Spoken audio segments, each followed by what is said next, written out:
bring in a member of the Senate Foreign Relations Committee, Nebraska Senator Pete Ricketts. Senator, good to see you. Thanks for joining us on the Bottom Line. So, you just heard in Ed Lawrence's report, we have now information that Joe Biden gave aid money, or actually it's the American taxpayer aid money to Palestine, but actually $1 billion could have gone to Hamas. What can you tell us?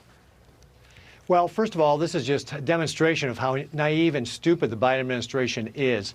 They think by throwing money at these problems, we're going to make terrorist organizations like Hamas or Iran our friends.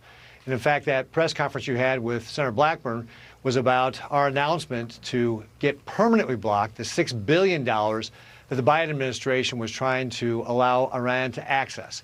And this is one of the things we must understand. Hamas is a terrorist organization.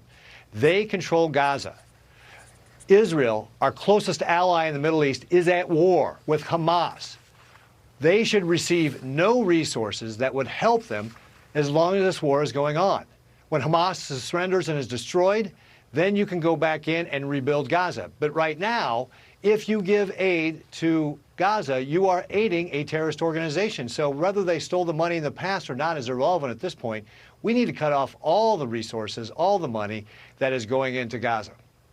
And Senator, that's the problem that reasonable people, non-stupid individuals have had with the tens of billions of dollars flowing to Iran since Joe Biden took office. Not the $6 billion, but particularly the oil revenue that has flowed into Iran's coffers, #1 state sponsor of terrorism, because of the lax sanctions enforcement. And mentioning the permanently freezing the $6 billion to Iran, that initiative by Republicans in the Senate, the Revoke Iranian Funding Act, also focuses on targeting other Iranian assets by forcing the Treasury Department to study all high-value Iranian assets around the globe. Why wasn't this done sooner, before it took clearly an Iranian-backed Hamas terror organization to murder innocent women, children, and families? Well, it goes back to the failed policy of Joe Biden, which is to appease Iran. What he wants to do is he thinks, again, foolishly, that if we just give Iran enough money, they'll come around to our way of thinking, they'll play nice. And what we have to remember is Iran is a theocracy. They don't think like we do. Their leader, Ayatollah Khamenei, has said, for example, that he will take that $6 billion and spend it any way he wants, which means he's going to spend it on terrorism. It's not that hard to figure out, right? If you were going to spend $60 on groceries, and I just give you $60 to spend on groceries, you're going to go spend that money you were going to spend on groceries on anything else, because that's the way money works. And Iran, we know, is the largest state sponsor of terrorism in the world. And it's foolish to think they can come around.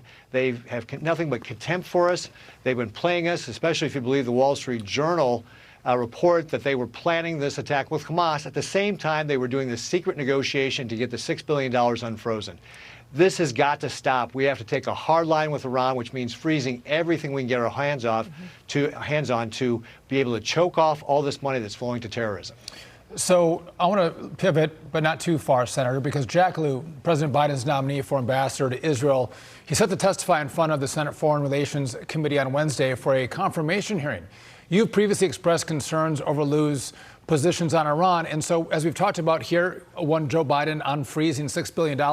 As Dagan mentioned, the allowance of sales of Iranian oil to places like China. But this is really about back when Jack Lew was the Secretary of the Treasury. He helped facilitate a $1.7 billion transfer to Iran, and it was in hard, cold cash, pallets of cash, that they actually flew to Iran. Should Jack Lew be the ambassador to Israel with that kind of record, cozying up to Iran? Well, that is the question, isn't it? Why is this man even up to be the ambassador to Israel when he is helping to facilitate a country like Iran get money, which we already just talked about, largest state sponsor of terrorism? And oh, by the way, Iran's goal is to wipe Israel off the map. What a slap in the face to Israel to have somebody like a Jack Lew be the ambassador to Israel when he is one of the people that has helped them get their nuclear program rolling. I mean, it's just absolutely crazy. It just gets back to you have to ask yourself, what is the Biden administration thinking? Well, I've said it before, the only thing worse than a moron is a dangerous moron, Senator.